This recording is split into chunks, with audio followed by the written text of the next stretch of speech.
So I found a float over here by my good friend CharoMiami, and we're over by the lumber mill. I love how sunny it is over here in the forest right now. How are you doing, Charo?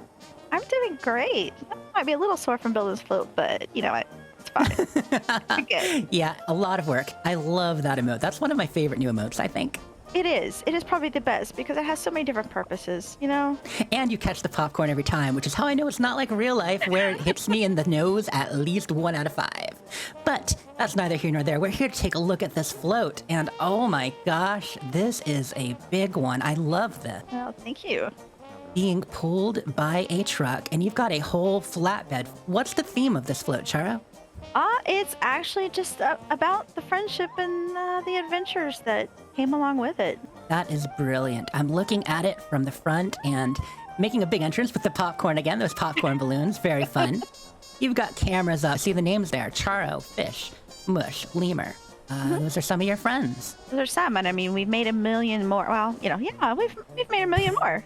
I think that's fair. There's a lot of people at Appalachia for sure. So I'm coming over here. Now, you said this is about events and activities and just all the fun you've got up to. Do you want to talk us through some of this? Right here, I'm looking at, for instance, a bunny and a meat pile.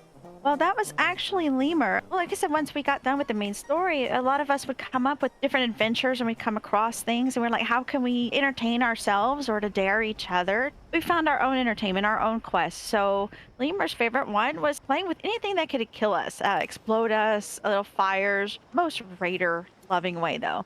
That is awesome. Next up over here, let's see, you've got these hedges here. That's for our shinning. The shinning, yeah. The shinning, Yeah. where you are chasing each other through the hedge maze Right. with an axe. I love that game.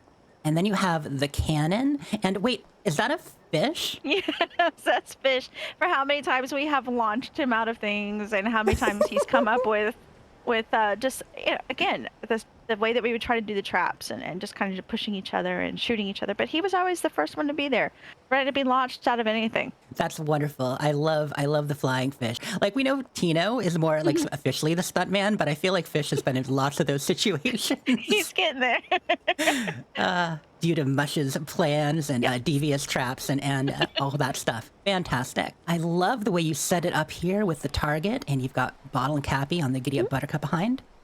Over here, oh, okay, an electric chair and punjies. Is this to represent some of Dr. D's traps I was just mentioning? No, all of his little death camps, you know, because it was just, again, fascinating to find how many ways that could kill you.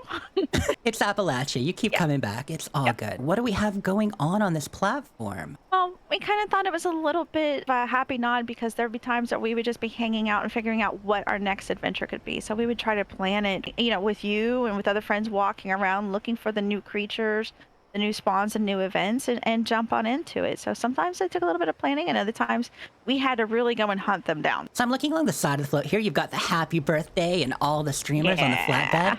That looks great. Let me just jump up here and get a good look in first person. Okay, and now there is a second floor to the float too. So let's take a look at that. What's going on up here? Well, that was a little bit, remember our little meteor plinko? Oh, yes. Okay, yeah. the plinko board where we fell from the top through the meteors. Our little plinko board, and just, you know, of course you have to have death over there on fire because, I mean, what would it be without us being blown up? And I almost missed this huge fixture in the center. So suspended from the top platform, we have the cart and grill. I do love this item, but why is it flying? It was actually something we had joked around about, you know, the jackassery of our little show and our stunts, and it was a piece of work that we kept for a long time that Fish had done with all of us in the grocery cart. Is there anything else you'd like to shout out while we have you here? Well, like definitely just Fish, Mush, Lemur, and you, and just everybody that came along on any of our adventures, whether it was one time, whether it was repeated time, you know, that there wouldn't be half as much fun without everybody that we met along the way. It's us doing the most ridiculous, dumbest things, but we did them together. I love this float. What a spectacle. Thank you so much for joining us today, Charo. This has been brilliant. And happy 5th anniversary. Happy anniversary!